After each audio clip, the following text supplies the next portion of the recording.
is some kind of secret device for special units. Yes, it does have an angular reticle in the right eyepiece, but that doesn't make it a special forces device. Let's set the record straight right away. I've seen videos online titled Special Forces Binoculars with a Reticle. People think that the BKC-718 is some kind of secret device for special units. In reality, that's a myth.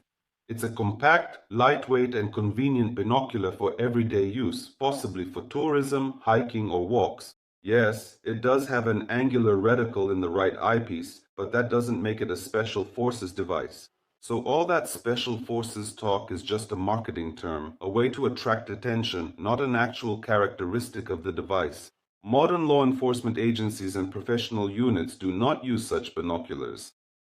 For precise observations, they use monoculars or binoculars with a laser rangefinder, which allow them to quickly and accurately determine the distance to the target even in difficult weather conditions. So, what exactly is the BKC-718?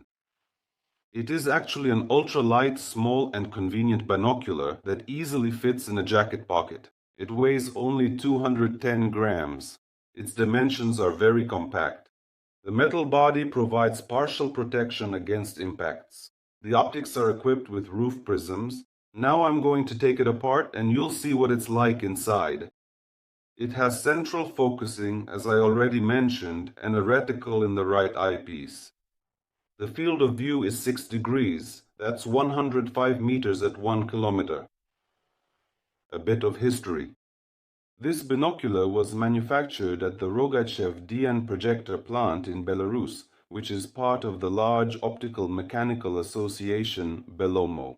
On one of the Belarusian websites, I found information that this binocular costs 450 Belarusian rubles. If you convert that to dollars, it's approximately $150. I'll tell you right away, for $150, believe me, you can buy something Chinese on AliExpress that will be better. Maybe that's a spoiler. Maybe I shouldn't have said that right away, but at the end of the video instead, but, well, that's how it is. The binoculars I have in my hands are not new. I bought them for a relatively low price. They have a certain defect. I don't know if I'll be able to fix it. The coating, well, it looks like it's multi-layered, although I'm not sure. Well, most likely, there are several layers of coating, both on the objectives and on the eyepieces. The exit pupil is just over 2 millimeters, so it's quite comfortable to look through this binocular and carry it with you during the bright part of the day. In the dark part of the day, or when it's already getting dusk, you won't get any effect from it, since the objective lens diameter is very small, only 18 millimeters. As I already mentioned, the binoculars have a roof prism, and in the right half, everything is more or less fine. There's a bit of haze and dirt, but all of that can be cleaned. But in the left half, take a look here, I think you can see it. It certainly appears as though something quite significant has happened to the prism, almost as if it has a large visible crack.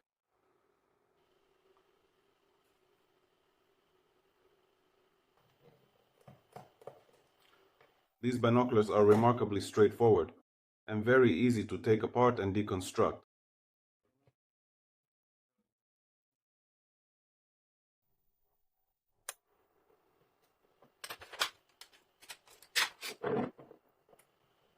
Right here in this specific spot, as you can see,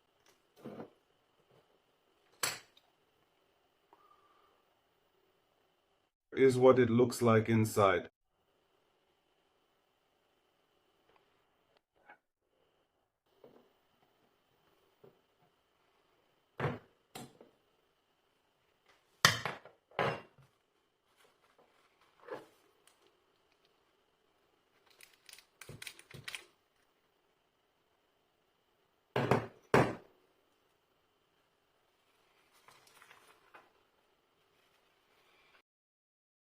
So, what do I see? I can see that there are some white paper liners placed inside here. I don't know what they're for. Maybe that's how they align binoculars in Belarus? Well, for now, I don't know what they're for. And then here there are two prisms. Take a look at what they're like. This surface has a mirror coating, and this surface also has a mirror coating. I spent a long time searching online for the name of this roof prism. This design is actually very similar in its construction to a standard up-and-down prism. But a true up-and-down prism is specifically supposed to consist of 3 separate small glass prisms joined together. And this specific architectural surface should ideally be a sloped roof surface structure, but here, as we can clearly observe in the model, it turns out that this surface actually features its own integrated roof component. So it is either a completely different type of optical prism, or the Belarusians have managed to somehow modify and adapt the prism into a pentaprism, and they have successfully established their own full-scale binocular production line. If you happen to have any more comprehensive and specific details regarding this particular prism, I would be absolutely delighted to hear back from you at your earliest convenience. For some additional and more detailed information regarding this model, I can also say that the specific angle between this top surface and this side one is exactly 30 degrees. The binoculars have probably been disassembled more than once already.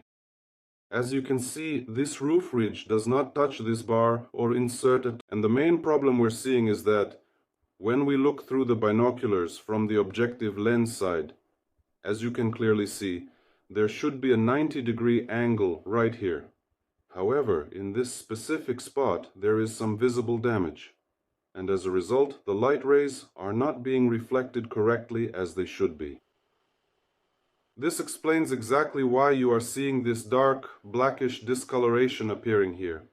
In all likelihood, there is absolutely nothing that can be done to fix or reverse this damage at this stage, so you will just need to proceed to very carefully and gently clean the surface, making sure you try your best not to accidentally wipe off the mirror coating, and then finally reassemble everything back together. Take a close look at this. I have just carefully removed the entire set of glass prisms from the right half of the device. Here they are right now, firmly glued together in a single piece. As you can clearly see, they really don't come apart at all, no matter how hard I try to separate them. And they're completely intact. Take a look at the angle here. See, there are no chips, it's 90 degrees. In this specific situation right here, the light beams are being fully reflected.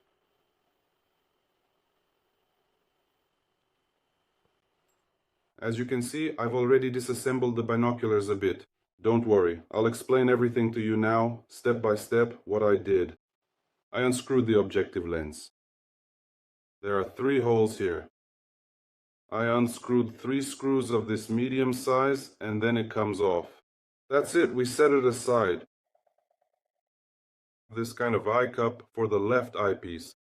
Here, we also unscrew 3 screws, which are a bit larger in size. We unscrew the central screw. Here it is, nothing complicated about it. The main thing is not to be afraid. And here is such an eyepiece with a mount. I don't know if I really need to unscrew anything else here, but since this is my first time with such binoculars, I'll do it.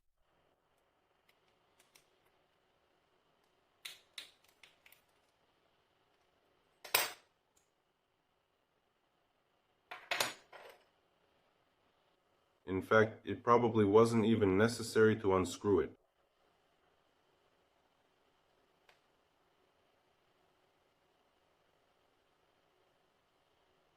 There's some kind of sealing rubber here.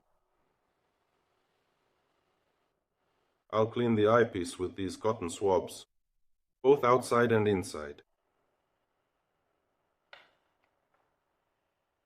The objective lens has an adjustment ring.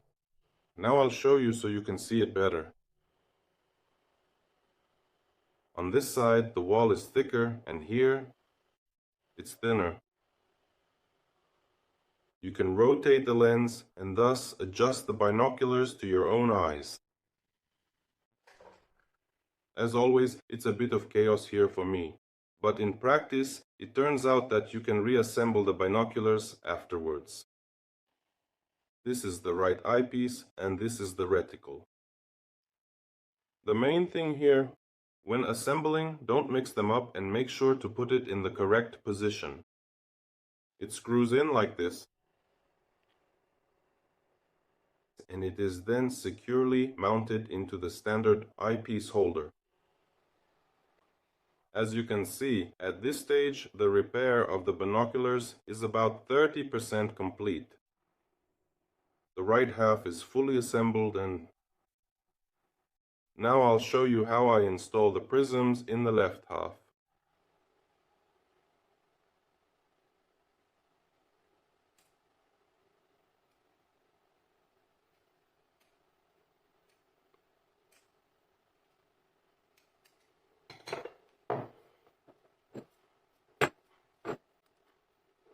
Now we need to install this specific component right here, which will securely press the prisms into place, so they will remain completely stationary.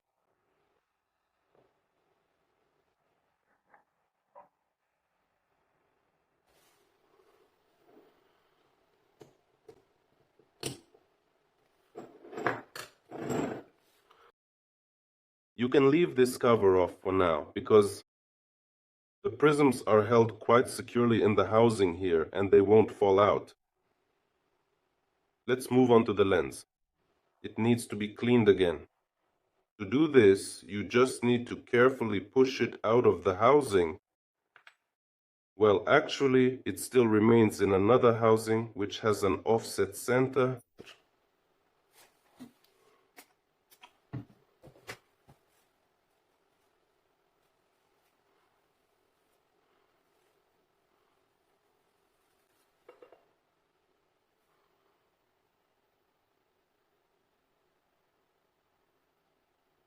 Additionally, you can also choose to apply just a tiny bit of specialized lubricant, so that the internal lenses will turn much more easily later on. And as a result, it will be much simpler and more efficient for you to perform the final adjustment.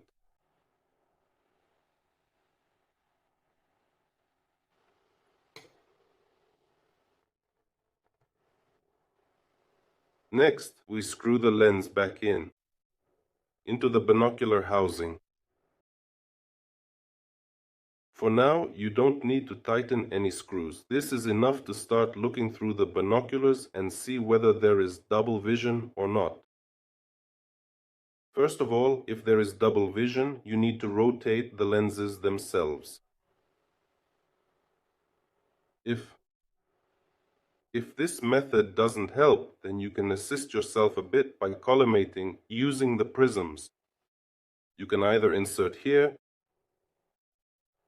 try using a piece of aluminum foil, or you can place a thin layer of white paper directly underneath the prism. And that's a kind of makeshift collimation. I've done it. I realized I had to carefully remove these two specific metal plates from this exact spot, and as I did so, the image almost completely stopped doubling. Well, right after that, I spent some time carefully adjusting these internal lenses just a little bit more, and finally, the binoculars stopped doubling the image entirely, giving me a perfectly clear view. At this point in the process, the only remaining task is to carefully place the protective prism covers back into their original positions and then securely tighten each and every one of the mounting screws. In just a minute, you'll see some interesting footage shot directly through these binoculars. Let me tell you briefly about what I actually did with these binoculars. Basically, I did nothing special at all, since I obviously couldn't fully restore the prism's internal structure. It has a permanent manufacturing defect that is impossible to fix. Well, in this video, you simply saw the construction of these binoculars, how the collimation is done here, and in general, how these binoculars can be disassembled, cleaned, and reassembled. In my opinion, these binoculars are quite rare, not because they're unique, but probably because they were produced in small batches. Maybe they're still being produced, but they're not particularly special, so people don't buy them very often. That's why, essentially, there are no video reviews of these binoculars. Well then, let's take a look now. Of course, the footage won't be very high quality, since I was holding the binoculars with one hand and the smartphone with the other.